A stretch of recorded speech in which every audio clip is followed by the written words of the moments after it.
Harley Quinn Season 3 continued this week on the HBO Max app with a brand new episode entitled Joker's Killin' the Vote. Now, I'm Cave Joel, and this is the video series where I give my thoughts and feelings on the episode that was, as well as shouting out any comic book Easter eggs or references I can find. So with that out of the way, let's get into it, shall we? So, you won't be surprised to know that the title of this episode is an obvious reference to the famous Killing Joke story by Alan Moore, maybe the most famous Joker story ever told at this point. What you might be surprised to find out, though, is that this episode of Harley Quinn actually focuses 100% on the Joker for a change. The idea being that all of these events seemed to take place while Harley and Ivy were away for 4 days in New Orleans dealing with Swamp Thing. And honestly, you know what, when you break it down, it makes perfect sense to me. Harley Quinn was born over in Batman the Animated Series, a show famous for changing up its point of vantage and letting other non-Batman characters lead their own stories. And honestly, I don't think anyone benefited from those types of stories more than a Harley herself. Harlequin, the original Harley and Ivy, of course,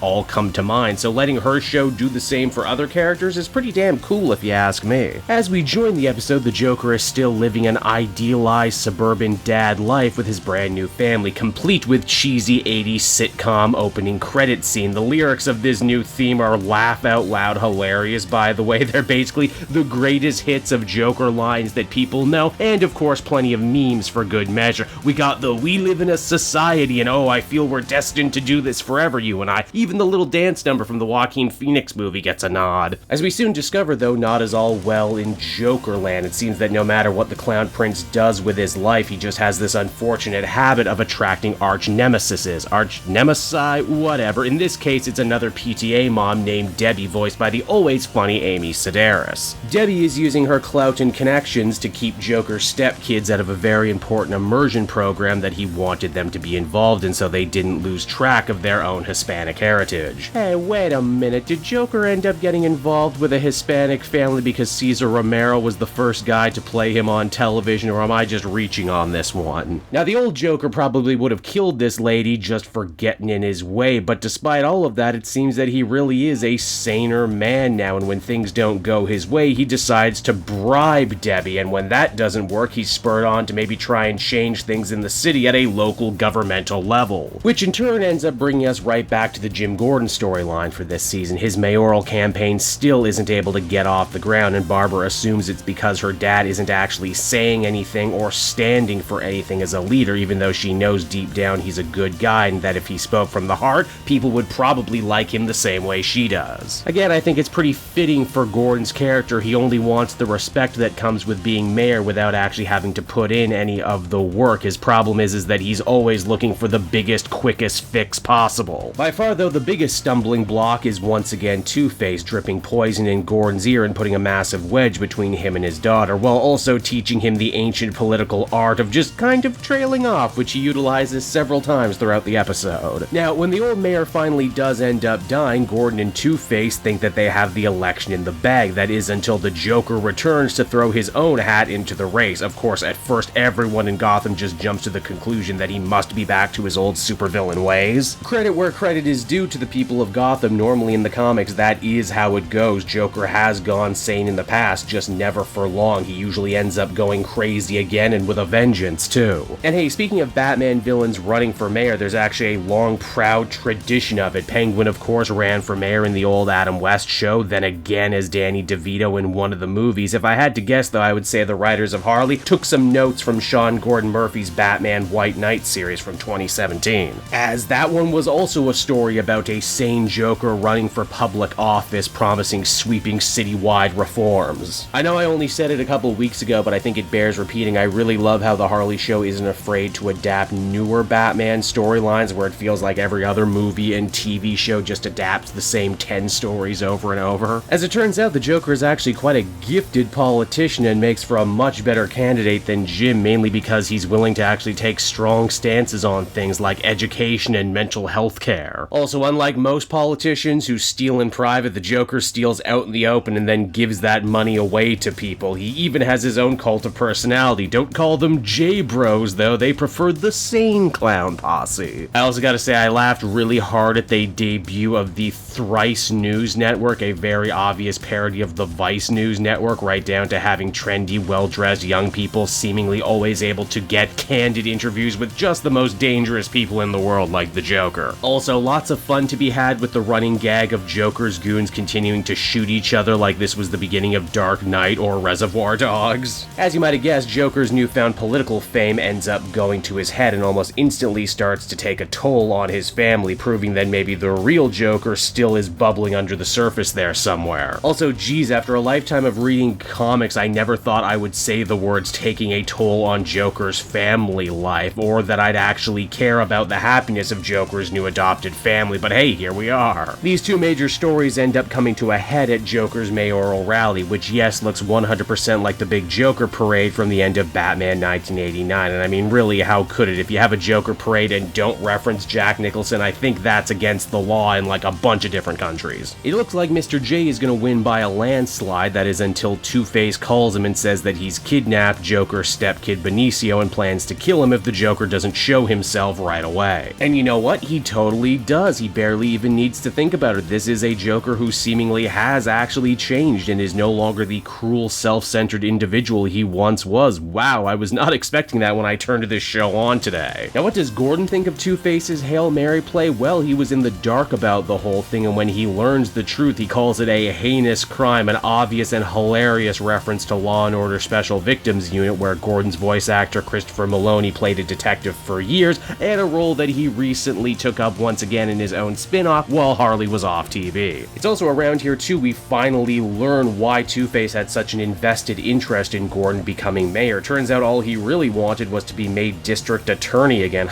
I guess that makes a lot of sense, probably more job security in that than being a supervillain. It's only after seeing the lengths the Joker is willing to go to save his stepkid does Gordon begin to truly understand everything his daughter was trying to tell him this whole time about being able to stand for something. It's some shockingly poignant and well done writing in a show that is mostly a raunchy adult comedy. And now that Jim has been able to finally find his own inner hero, he actually manages to save the Joker and Benicio. Joker even talks Jim down from executing Harvey. It also just hits me that this whole finale took place in an abandoned amusement park, not unlike the one from the end of the original Killing Joke, which was also a Gordon and Joker heavy story, only this one had a much happier ending. Gordon, feeling like a changed man, decides that the Joker maybe is the best choice for mayor and opts to step down now, understanding that maybe he was always meant to be a better police commissioner than a politician. Too bad, Joker is actually going to be sticking to all of his campaign promises, including the defunding and disbanding of the GCPD. So yeah, looks like Jim's losing streak continues for just a bit longer. Joker is sworn in as mayor, and we even get a little reprise of the Joker Do song from the Billies episode. Apparently he took that as his campaign slogan. It's also here too that Harley and Ivy make the scene, realizing that a lot went down in the time they were gone as the episode comes to an end. And so that was the Joker's Killin' the Vote, and I don't think I'm alone in saying this was probably the most unexpected episode in the series so far. I gotta take my hat off to the writers who set up the Joker as this uncaring, unfeeling monster in the first season, only to slowly but surely over time soften him, while also still keeping all that manic supervillain energy that we love so much, just redirecting it into a whole other place. Obviously there's been comic stories before, like White Knight I mentioned, wherein the Joker went sane and turned his life around. It's not impossible, it's just there's always normally a ticking clock attached to it. Here though, the trick seems to be that there is no ticking clock. The writers did actively seem to want to make Joker a more three-dimensional character. Moving forward, it's going to be really interesting to see what Harley and even Batman think about this change. I mean, they're not just going to let him be mayor, right? They're not going to believe that he's turned over a new leaf, and why should they? They've been hurt by him more than just about anyone else. This also ended up being a really strong episode for Gordon's development too. I think a weaker show would have left him as a sad sack punching bag, but we've really seen him go on a major character journey, from down on his luck captain